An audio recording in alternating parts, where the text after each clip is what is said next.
আজি আন্তৰ্জাতিক যোগা দিৱস আছিলে। আমি আমাৰ কোৰ্ট ডিষ্ট্ৰিক্ট প্ৰশাসনে আয়োজন কৰা কাৰ্যসূচীত আমি গাৰ্লছ কলেজৰ অডিটৰিয়ামত অংশগ্ৰহণ কৰি তাৰ পাছতে আকৌ আমাৰ 150জনতকৈও অধিক যুৱক যুৱতী এটা sports academy Jonai physical sports একাডেমিৰ অধীনত ফিজিকেল ট্ৰেইনিং লয়, তেখেতসকলেও এটা আয়োজন কৰি তাকো দেখা দিলোঁ। তাৰ পাছত আমি গালি যিটো নলীত যিটো খহনীয়া হৈ আছে, এটা ভয়ানক খহনীয়া হৈ আছে, তাৰ কাৰণে আমি তাত গৈ মেলি পাৰ্কোপাইন RCC পাৰ্কোপাইন তাৎক্ষণিকভাৱে পৰহিৰ পৰা আমি যোগান ধৰি যিখিনি কাম অগ্ৰগতি হৈছে আমি চালোগৈ, আৰু যিখিনি নাটনি হৈছে লগে লগে মন্ত্ৰী মহোদয়ক তাৰ পৰাই ফোন কৰি চিফ ইঞ্জিনিয়াৰক ফোন কৰি আৰু এডিশ্যনেল 2000 পাৰ্কোপাইন তাৰ কাৰণে বেৰা চাপৰিটো যিটো খহনীয়া হৈ আছে তাৰ কাৰণেও এডিশ্যনেল সিদিনা আমি 1250টা এইটো পাৰ্কোপাইন আনি যথেষ্ট কাম কৰা হ'ল, আৰু 2000 পাৰ্কোপাইন দি মেলি তাত আৰু অলপ কাম কৰিবলৈ কোৱা হৈছে। ডিকাৰী নদীত খহনীয়া হৈ আছে, তাতো আমি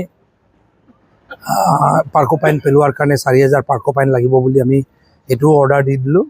এই সপ্তাহৰ ভিতৰত গোটেই য'ত খহনীয়া হৈছে গোটেই খহনীয়াবোৰ ৰোধ কৰাৰ কাৰণে আমি প্ৰচেষ্টা তাৎক্ষণিকভাৱে চলাই আছোঁ, আৰু এইবোৰ গোটেইখিনি মই ভাবোঁ যোৱা দুদিন ধৰি যিখিনি আমাৰ উপনৈ, পাহাৰৰ পৰা অহা উপনৈ, এইখিনি আমাক কষ্ট দি আছে আৰু ঘৰ বাৰী উটুৱাই নিছে।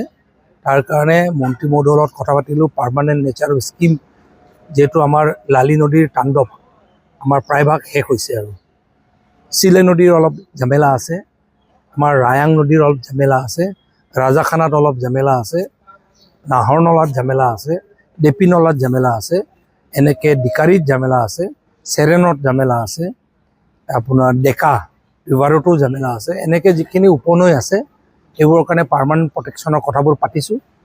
এই যিহেতু বাৰিষা যোৱাৰ পাছত মেজাৰমেণ্ট কৰি অহা বাৰিষাৰ আগত পাৰ্মানেণ্ট নেচাৰৰ স্কিম ধৰিব পৰাকৈ কি কৰিব লাগে মন্ত্ৰী মহোদয়ে আশ্বাস দিছে সম্পূৰ্ণৰূপে কামবোৰ কৰিম বুলি।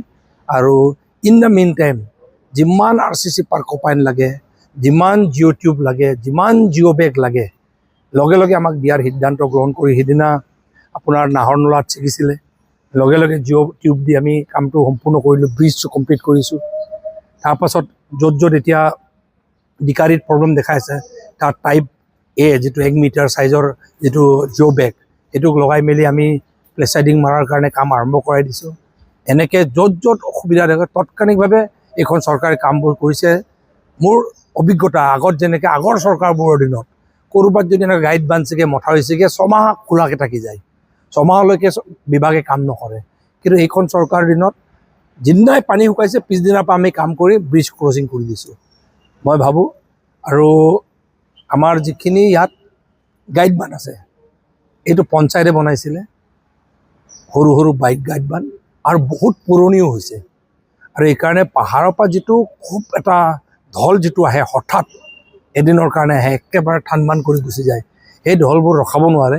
সেইকাৰণে অহাবাৰ নিউ টেকন'লজি য'ত মেগা টিউব দৰকাৰ মেগা টিউব লগাই, য'ত পাৰ্কোপাইন RCC পাৰ্কোপাইন লাগে এইবোৰ লগাই প্ৰটেকশ্যনৰ কাৰণে আলোচনাবোৰ কৰা হৈছে। বিভাগে গোটেই প্ৰপ'জেলবোৰ এইকেইদিন দিব, আৰু মই ভাবোঁ যে অতি সোনকালে আগষ্টৰ পাছত বাজেট যেতিয়া হৈ যাব আমাৰ বাজেটৰ চৰকাৰে ধৰি দি পাৰ্মানেণ্ট নেচাৰৰ প্ৰটেকশ্যন যদি কৰি দিওঁ জুনাইৰ 90% বানপানী সমস্যা সমাধান হ'ব।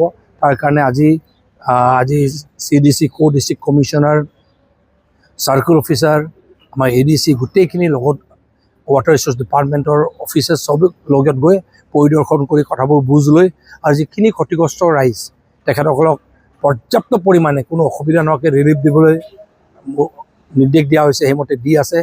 পানী যোগানৰ কাৰণে টিউবৱেল ইমাৰ্জেঞ্চি পুতি ফিল্টাৰো দি দিবলৈ কোৱা হৈছে। এনেকৈ তাৰমানে সকলো ধৰণৰ সহায় কৰাৰ কাৰণে নিৰ্দেশ দিয়া আছে। আৰু যিখিনি ক্ষতি হ'ল সেই ক্ষতিবোৰ তেখেতসকলে ঘৰৰ ক্ষতিপূৰণ, মাটিটোৰ সম্পত্তিৰ ক্ষতিপূৰণ সকলো পাব পৰাকৈ প্ৰপ'জেল বনাব দিছোঁ। সেইটো অতি সোনকালে বানপানী শেষ হোৱাৰ আগতে আমি যদি দি দিওঁ ভৱিষ্যতে বেলেগ জেগাত মাটি এডোখৰ লৈ মেলি তেখেতসকলে আকৌ পুনৰ সংস্থাপন নিজে কৰি ল'ব পাৰিব বুলি আমি ভাবোঁ। তেনেকৈ তৎপৰতাৰে গোটেই কামবোৰ আজি কৰা হ'ল, আৰু আশা ৰাখিছোঁ বিভাগে যিটো তৎপৰতাৰে কাম কৰি আছে আমি এই দুৰ্যোগৰ সময়ত আমি তৎকালীনভাৱে প্ৰত্যেক জেগাত ইণ্টাৰভেনশ্যন কৰিব পাৰিম। আৰু বহুত কাম কৰিবলগীয়া আছে। এতিয়া যেনেকৈ যোৱা ইলেকশ্যনৰ আগত ইয়াত যিজন ৱাটাৰ ৰিচোৰ্চ জলসম্পদ বিভাগ চবতকৈ প্ৰয়োজনীয় বিভাগ, তাৰ যিজন SDO আছিলে তেখেতৰ প্ৰমোশ্যন হ'ল। তেখেতৰ প্ৰমোশ্যন হৈ তেখেতৰ ট্ৰেন্সফাৰো হ'ল। ইলেকশ্যনৰ পাছত এজন ইনচাৰ্জ SDO দি থৈছিলে ঘিলামৰাৰ পৰা, তেখেতে ইয়াত কভাৰ কৰিব পৰা নাই। আজি লগে লগে কথা পাতিলোঁ, লগে লগে কাইলৈ বা পৰহিলৈ অৰ্ডাৰ ওলাই যাব। চাৰ্কেল অফিচাৰ যিজন প্ৰমোশ্যন হৈ গ'ল সোণোৱাল, তেখেত ADC হৈ গুচি গ'ল ইলেকশ্যনৰ আগত। চাৰ্জটো ইয়াত চলাই আছিলে, লগে লগে এইকেইদিন চৰকাৰক ক'লোঁ, লগে লগে নতুন চাৰ্কেল অফিচাৰ আমাক দি দিলে। এনেকৈ তাৰমানে মই ভাবোঁ যিকেইটা লেকুনা আছে, য'ত য'ত ঝামেলা আছে, সেইবোৰ আমি পৰ্যায়ক্ৰমে আমি গোটেই অফিচ ইনফ্ৰাষ্ট্ৰাকচাৰ আৰু এতিয়া যিটো CDC ডিষ্ট্ৰিক্টৰ নতুন বিল্ডিঙৰ জোনাইটোত লাহে লাহে আমাৰ যদিও ডিষ্ট্ৰিক্ট এটা হেডকোৱাৰ্টাৰ হয়, কিন্তু আমাৰ গাঁও পঞ্চায়তৰ অধীনত আছে।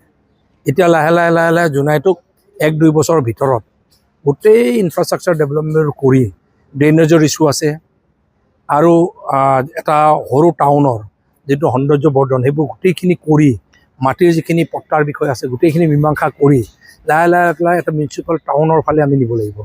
তেতিয়া এইবোৰ কৰাৰ কাৰণে যিখিনি প্ৰয়োজন, যে এতিয়া আপুনি টুৰিজমৰ কথা কৈছে, পটেঞ্চিয়েল যথেষ্ট আছে। পবা আমাৰ ইয়াতে আছে, লালি নদী, চিয়াং নৈ আমাৰ ইয়াতে আছে।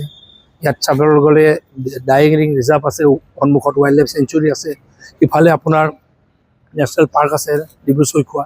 চ' মই ভাবোঁ যে এই অদ্ভুত ধৰণৰ পটেঞ্চিয়েল থকাৰ পাছতো ইয়াক এক্সপ্ল'ৰ কৰিব আমি পৰা নাই। মই ভাবোঁ গভৰ্ণমেণ্টে এতিয়া প্ৰায়ৰিটি বেচিছত টুৰিজমটোক গুৰুত্ব দি আছে। আপোনালোকে এতিয়া খবৰ পাইছে, যোৱাকালি মুখ্যমন্ত্ৰীয়ে কৈছে ইউৰোপীয়ান ইউনিয়নৰ 29টাতকৈ অধিক দেশে যিটো ইয়াত আপোনাৰ ৰেষ্ট্ৰিকশ্যন আছিলে অসমত, সেই ৰেষ্ট্ৰিকশ্যন উঠাই দিছে। জাপানৰ প্ৰধানমন্ত্ৰী আৰু এসপ্তাহ পাছত আহিব, 1, 2, 3 তাৰিখে। এনেকৈ অ'পেন আপ হৈছে অসমটো। এতিয়া টুৰিজমৰ কাৰণে অ'পেন আপ হৈছে, বিভিন্ন ইনভেষ্টমেণ্টৰ কাৰণে অ'পেন আপ হৈছে। তাৰ সুযোগ আমিও গ্ৰহণ কৰিব লাগিব। তাৰ কাৰণে যিটো ইনফ্ৰাষ্ট্ৰাকচাৰ দৰকাৰ, যিকোনো মেন পাৱাৰ দৰকাৰ, সেইখিনি এতিয়া পৰ্যায়ক্ৰমে গোটেইখিনি আমি আনিব লাগিব।